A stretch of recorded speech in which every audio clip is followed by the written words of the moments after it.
ఓ ప్రభుత్వ పాఠశాలలో షాకింగ్ ఘటన చోటు చేసుకుంది. పాఠశాలల్లోని విద్యార్థులకు పెట్టే మధ్యాహ్న భోజనంలో కప్ప కనిపించడంతో విద్యార్థులు నివ్వెరపోయారు.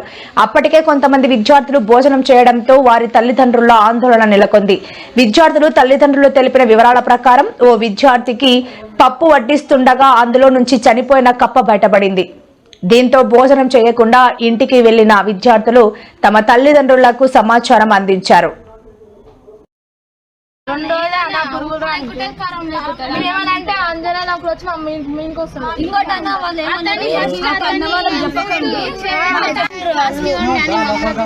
ఇంకోటి